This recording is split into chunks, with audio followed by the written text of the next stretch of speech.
Hello and welcome to your daily dose of Satoshi's news. Today's day is Wednesday, the 3rd of April 2024, the year of 1 million transactions per second or more. Take custody of your digital assets today at rockwallet.com, including Bitcoin SV, the original protocol, and genuine Bitcoin. Right, let's get into it. So let's start off with a little bit of 365 days of Bitcoin history. I believe we've got 2 days to catch up on here. So on April 2nd in 2016, Coin was registered and later dissolved on the 11th of November. That would have been... I haven't got the rest of the date there. When did I find that? I actually went back and find it, and I went back to find it and couldn't find it. I've missed that figure there. Never mind. But I believe that was one of CSW's companies. I can't confirm that. And then also on the 2nd of April 2019, Craig Wright wrote this blog post, but check this out. CraigWright.net right now can't be searched. It's not working. Is this the cabal taking action and removing all of his work on CraigWright.net, including the white paper? What's going on there now? Are they going to say that you've got no right to host the white paper on CraigWright.net, and they've taken CraigWright.net down? I mean, scandalous. I mean, but again, what you need to know is that the judge was very careful to say, Dr. Craig... he said he didn't even say that. He literally kept him in maritime jurisdiction and said, Dr. Wright. Dr. Wright did not write the white paper. Dr. Wright did not create Bitcoin. Dr. Wright did not start the Bitcoin network, blah, blah, blah, blah, blah. But that's Dr. Wright. Dr. Maritime is a doctor, as in somebody who tours the dock to make sure it's safe for the ship to come in. That is what a doctor is, somebody who tours the dock. And Wright is the cognomen of Rome, which is his corporate identity, whereas his name of the living man is Craig Stephen. Well, it would be Craig-Stephen, but it's just Craig, which is the living man. So it's obvious that a legal fiction couldn't create, write, or start the network. That's what. But system is completely corrupt. And then the anniversary on today, so on the 3rd of April in 2018, Australia's new legislative guidelines for the operation of cryptocurrency exchanges were introduced. And then we just got a link. There we go. So Australia's new legislative guidelines for the operation of cryptocurrency exchanges were introduced on the 3rd of April 2018. From now on, Australian digital currency exchange businesses will be required to register and comply with anti-money laundering, counter-terrorism, financing laws. Anybody going to mention the fact that the central banks are committing securities fraud on everybody? No, I don't think so. Now, they need to register with a regulator, but the regulator is going to completely ignore the central banks for committing securities fraud. Oh dear, I'm only laughing because of the stress of the situation that we're in, jeepers. So anyway, there we go. That's a little bit of Bitcoin history. Let's get into some news. So, great internet sleuthing from Crypto Tweaks here. He says, Craig Wright is not Satoshi. There's nothing to see here. And let's have a look at this. So we've got this email from Satoshi Nakamoto from Satoshi@anonymousspeech.com, sent on Friday, August 22nd, 2008 to Wei Dai, saying, subject citation of your B-Money page. And Craig has written here, I was very impressed to read your B-Money page. I'm getting ready to release a paper that expands on your ideas into a complete working system. Adam Back, hashcash.org, noticed the similarities and pointed me to your site. I need to find out the year of publication of your B-Money page for the citation in my paper. It will look like this. Similar to what he did with Adam Back. And then he's gone on to say the abstract, and this was in the email to Wei Dai. The abstract, a purely peer-to-peer version of electronic cash, would allow online payments to be sent directly from one party to another without the burdens of going through a financial institution. Digital signatures offer part of the solution, but the main benefits are lost if a trusted party is still required to prevent double spending. We propose a solution to the double spending problem using peer-to-peer network. The network timestamps transactions by hashing them into an ongoing chain of hash-based proof of work, forming a record that cannot be changed without redoing the proof of work. The longest chain not only serves as the proof of sequence of events witnessed, but the proof that it came from the largest pool of CPU power. As long as honest nodes control most CPU power on the network, they can generate the longest chain and outpace the attackers. Yeah, because they're actually genuinely processing transactions from multiple sources. The network itself requires minimal structure. Messages are broadcast on a best efforts basis, and nodes can leave and rejoin the network at will, accepting the longest proof of work chain as the proof of what happened while they were gone. Satoshi Nakamoto. So that was August 22nd, 2008. And then we've got here when it was actually published at the SSRN. And check this out. So here, when you go to the SSRN and you go to document properties, look at this. Bitcoin, a peer-to-peer electronic cash system. Author Stephen Craig Wright. Bitcoin, a peer-to-peer electronic cash system. Created 25th of January 2008. 2008. So it was created then. That's when the document was created and uploaded onto SSRN. And the abstract is exactly what he sent to Wei Dai. So look, abstract, purely a peer-to-peer version of electronic cash that would allow online payments to be sent directly from one party to another without the burdens of going through a financial institution. Digital signatures prove part of the solution, but the main benefits are lost if a trusted third party is still required to prevent double spending. We propose a solution to the double spending problem using a peer-to-peer network. The network timestamps transactions by hashing them into an ongoing chain of hash-based proof of work, forming a record that cannot be changed without redoing the proof of work. The longest chain not only serves as proof of the sequence of events witnessed, but proof that it came from the largest pool of CPU power. As long as honest nodes control most CPU power on the network, they can generate the longest chain and outpace any attackers. Yeah, absolutely awesome. Absolutely awesome. Yeah, wow. And check it out. He's also said here, make of these what you want. Ira is Dave Kleiman's estranged brother. Dave Kleiman was Craig's best friend. Ira's estate is suing Craig for more Bitcoin. Things mainstream crypto media won't tell you. And look at this. So this looks like he's found an email from Ira. Shame there was no dates or anything on it, but if this is genuine, Ira wrote this. He said, I understand Dave may have helped you in many ways, but the idea was yours. And he's referring to Craig here. As we speak, journalists around the world are in a frenzy searching for the person who came up with the idea, not the team behind it. The crown is yours to claim if you ever choose to.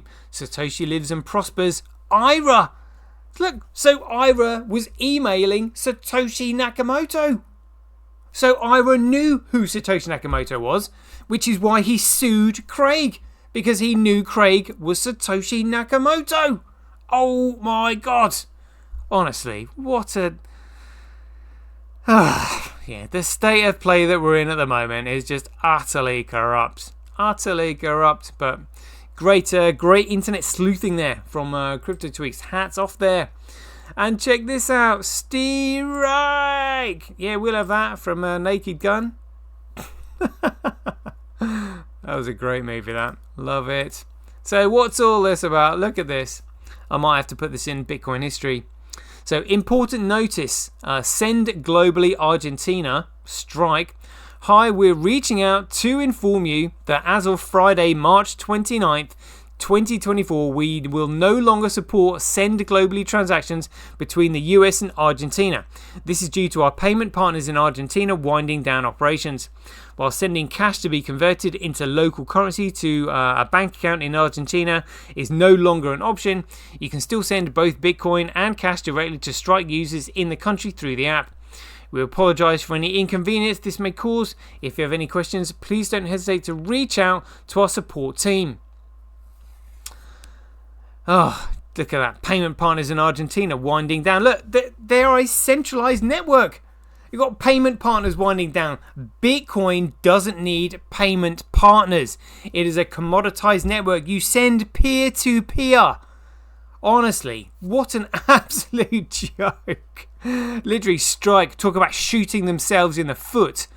And what was the other one they had the other day? Oh, yeah, the Lightning Network is now no longer available in the United States. Again, because the tokens that run on the Lightning Network are security tokens, illegal, unregistered security tokens, which means the US can take them down because it's a centrally controlled network. Honestly, Bitcoin, what is it people don't get? What is it all these shitcoiners don't get? Bitcoin, a peer-to-peer electronic cash system. When did it say digital gold? When did it say digital dog shit? Yeah, when did it say not many use it? You know, when did it say store of value? It didn't, just to give you a clue, being massively sarcastic there. Oh my goodness me. Anyway, let's have a look at what is going down here.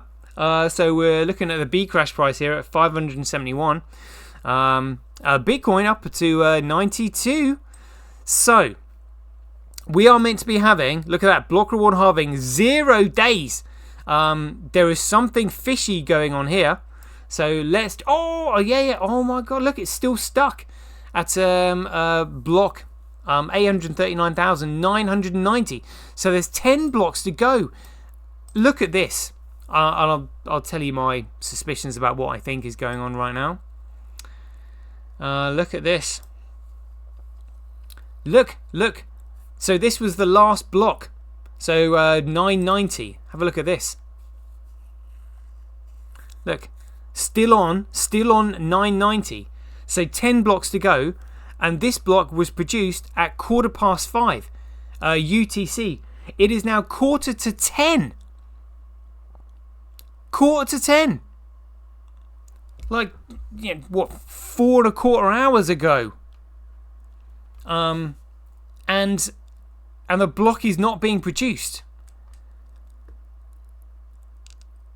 Something fishy is going on, and we'll check this out in just a minute. So look at this. This is the hash rate between Bitcoin and Bcrash over the last 3 years. So Bcrash is in blue, Bitcoin is in red. Bitcoin relatively stable. But look at the hash rate being turned up here. Look. So the price has gone up, but the profitability has remained the same. And although the hash rate is sort of like here now, it's almost at all-time highs. Almost at all-time highs. So as even if the price has gone up, the profitability has remained the same because the competition, the hashing competition, has also increased on the network. Now, if the profitability has remained the same, and miners aren't holding the genuine Bitcoin, and then they're holding this BCH, and suddenly the mining profitability remains the same, but the block reward gets cut in half, suddenly you're mining at a 50% comparative loss. A 50% comparative loss.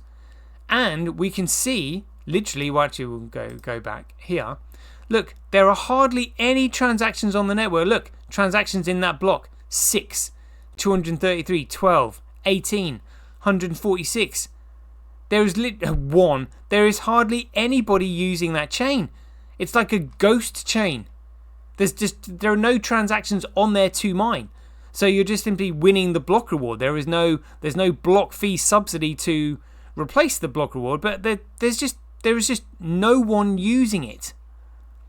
So what could actually happen is that the miners could flee the chain, hash rate could be put up on the chain, they would literally be not worth mining at all, and then the miners could literally flee the chain, and boom, it is gone.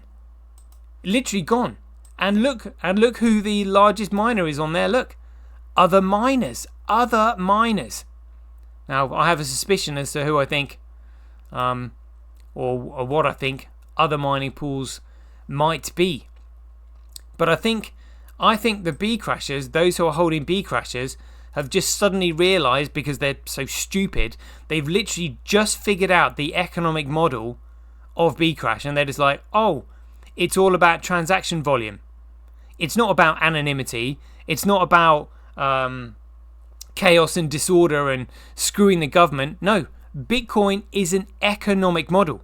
If there are no transactions on the network, if it is not being used, and again, it's never going to be used if it's not regulatory compliant.